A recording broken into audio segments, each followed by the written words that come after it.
नमस्कार दोस्तों, स्वागत है आपका आपके अपने चैनल महाविद्या एकेडमी में।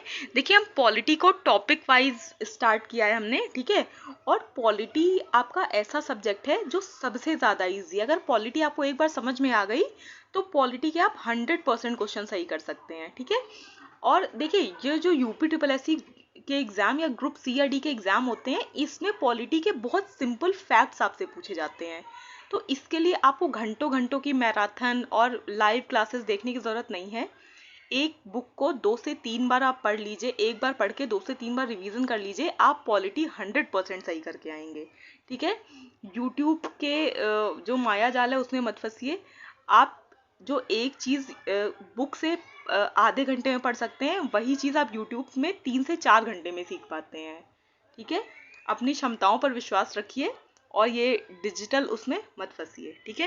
देखिए, जो आज जो हम टॉपिक देखने जा रहे हैं वो है संविधान की अनुसूचियां और उनके विषय, यानी शेड्यूल्स ऑफ द कॉन्स्टिट्यूशन और उनके सब्जेक्ट्स। देखिए, जो आपका मूल संविधान था, ठीक है, तो इस टाइम तो 12 अनुसूचियां यानी कि 12 शेड्यूल्स हैं, लेकिन जो आपका मूल संविधान था उसमें केवल 8 अनुसूचियां थी, ठीक है। सिर्फ 8 शेड्यूल थे। जो आपकी 9वीं 10वीं 11वीं और 12वीं अनुसूची है, इनको बाद में जो आपके अमेंडमेंट एक्ट्स होते हैं, जो आपके संविधान संशोधन होते हैं, उनके द्वारा जोड़ा गया है समय समय पर, ठीक है। तो आइए, जो देखिए, अब प्रेजेंट में कितनी अनुसूचियां हैं? प्रेजेंट में 12 अनुसूचियां हैं। अगर आपसे क्वेश्चन आएगा कि हमारे संविधान में कितनी अनुसूचियां हैं, तो आप कितने पे टिक करेंगे? 12 पे। लेकिन अगर आपसे क्वेश्चन पूछा जाएगा कि मूल संविधान में कितनी अनुसूचियां थी, तो आपका आंसर होगा 8, ठीक है। देखिए, चलिए अब देख लेते हैं। जो आपकी पहली अनुसूची है, जो आपका फर्स्ट शेड्यूल है, वो राज्य व संघ राज्य क्षेत्र के बारे में बताता है। देखिए, जो आपकी पहली अनुसूची, जो आपका फर्स्ट शेड्यूल है, वो आपको वो राज्य के बारे में और जो आपकी यूनियन टेरिटरीज है, जो केंद्र शासित प्रदेश होते हैं, उनके बारे में बताता है कि उनका क्षेत्र क्या होगा, कैसे उनका गठन होगा, किस तरह से क्या होगा, मतलब कैसे उनके क्षेत्र को बढ़ाया जा सकता है, कैसे घटाया जा सकता है। ये सारी जो चीजें हैं, ये किसमें है? पहली अनुसूची में, ठीक है। नेक्स्ट देखते हैं दूसरी अनुसूची। सेकंड शेड्यूल जो आपका है, वो राष्ट्रपति तथा अन्य उच्च अधिकारियों के वेतन भत्ते एवं पेंशन के बारे में है।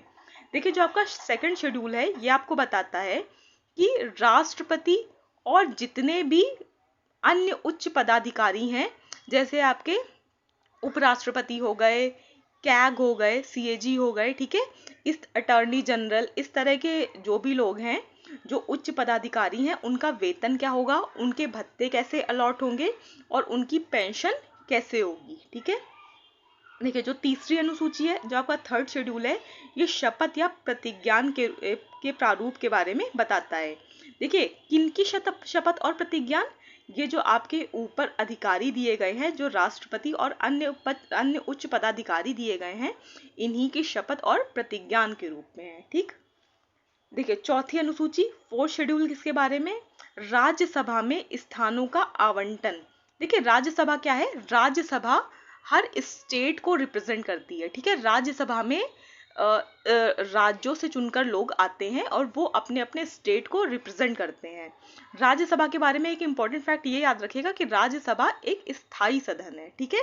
उच्च सदन तो है ही है और ये स्थायी सदन भी है। राज्यसभा कभी पूर्णतः भंग नहीं होती है, बल्कि इनके जो सदस्य हैं, वो समय समय पर क्या होते रहते हैं? सेवानिवृत्त होते रहते हैं, यानी कि मतलब वो अपनी ड्यूटीज पूरी करके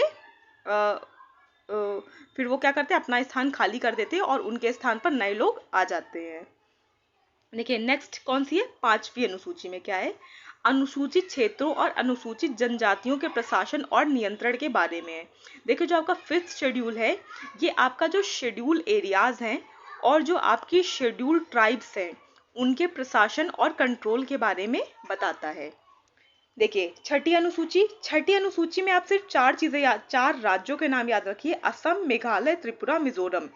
राज्यों के जनजातीय क्षेत्रों के प्रशासन के संबंध में उपबंध करता है, ठीक है। जो आपकी छठी अनुसूची है, ये असम राज्य, मेघालय राज्य, त्रिपुरा राज्य और मिजोरम राज्य के जो जनजातीय क्षेत्र हैं, ठीक है, जो ट्राइबल एरियाज हैं, उनका प्रशासन कैसा होगा, इसके बारे में बताती है आपका कौन सा शेड्यूल? 6th schedule. देखिए जो आपकी 7वीं अनुसूची है इसमें आपकी सूचियां हैं, देखिए 7वीं सूचियां, ठीक है। तो इसमें संघ सूची, राज्य सूची व समवर्ती सूची में केंद्र एवं राज्यों के मध्य शक्तियों का विभाजन किया गया है। देखिए संघ सूची में संघ से संबंधित विषय हैं, यानी कि केंद्र के विषय हैं। राज्य सूची में राज्य के विषय हैं, और समवर्ती सूची में ऐसे विषय हैं जो एकदम साफ साफ क्लैरिफाई नहीं किए जा सकते हैं कि वो केंद्र का टॉपिक है कि वो राज्य का टॉपिक है। और इस पर दोनों ही, जो केंद्र और राज्य दोनों ही है, दोनों ही कानून बना सकते हैं, ठीक है। देखिए 8वीं अनुसूची में आपका भाषाएं हैं, जो हमारे संविधान में शेड्यूल्ड भाषाएं हैं, उनका वर्णन किसमें किया गया है, 8वीं अनुसूची में, ठीक है। और इस टाइम आपकी 22 भाषाएं हैं। देखिए 9वीं अनुसूची, देखिए 8वीं यहाँ तक तो क्या था, यहाँ तक आपके मूल संविधान में थी, ठीक है। लेकिन इसके बाद की जो 9वीं, 10वीं, 11वीं, 12वीं अनुसूचियां हैं, ये समय समय पर संविधान संशोधनों द्वारा जोड़ी गई हैं, ठीक है। देखिए जो आपकी 9वीं अनुसूची है, ये कुछ अधिनियमों और विनियमों का विधि मान्यकरण है। इसको आप सीधा सीधा भूमि सुधार याद रखेंगे। जो आपका 9वीं अनुसूची है, ये भूमि सुधारों से संबंधित है, ठीक है।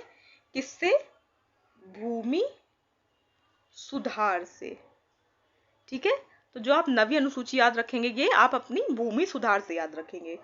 10वीं अनुसूची दल परिवर्तन के आधार पर अयोग्यता। देखिए क्या होता था कि पहले बहुत सारे कोई जैसे किसी मंत्री कोई मतलब निर्दलीय किसी दल से लड़ा, और बाद में उसने कुछ ऐसे 6 महीने का वो एक्सटेंशन पीरियड होता, ठीक है। तो 6 महीने का पीरियड है, इसके आधार पर जो आपका ये संसद है, इसमें अयोग्यता देखी जाती है, ठीक है। तो आप जो आपका दल परिवर्तन कानून है, या जो आपका दल बदल कानून है, ये 10वीं अनुसूची में है। देखिए 11वीं अनुसूची में क्या है, पंचायतों से संबंधित प्रावधान है।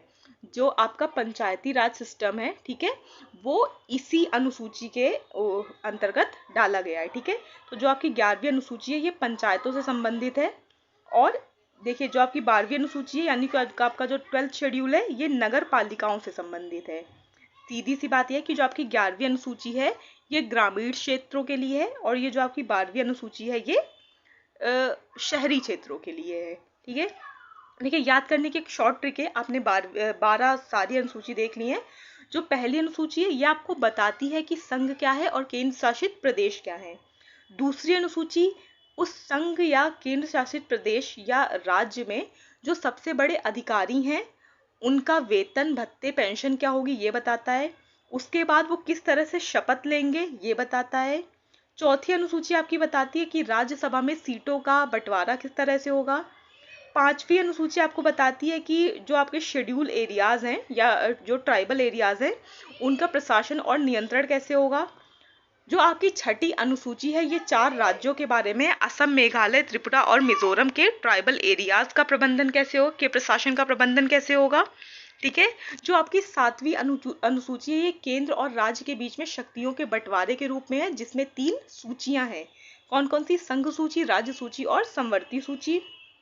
जो आपकी 8वीं अनुसूची है, वो भाषाओं के बारे में है।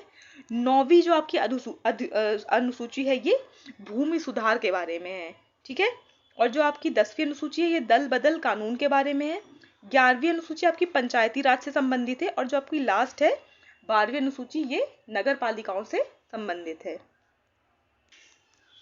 ठीक है। तो आपका ये टॉपिक कंप्लीट होता है। ये जो पॉलिटी की सीरीज है, ठीक है, इसमें ऐसे ही छोटी छोटी वीडियोस आएंगे। अगर इन वीडियोस को आप ध्यान से देख लेंगे, तो आपके वनडे एग्जाम्स के लिए आपको पॉलिटी कहीं भी और से पढ़ने की जरूरत नहीं है, ठीक है। ये आपका सिविल सर्विस का एग्जाम नहीं है जिसके लिए आपको लक्ष्मीकांत, डीडी बसु या कॉन्स्टिट्यूशन पढ़ना पड़े, ठीक है। बहुत सिंपल सीधे फैक्ट्स पूछे जाते हैं यूपी के एग्जाम्स में, ठीक है। इस वीडियो को देखिए और रिवीजन करिए। वीडियो देखने के लिए thank you so much. Like, share और सब्सक्राइब करना मत भूलिएगा।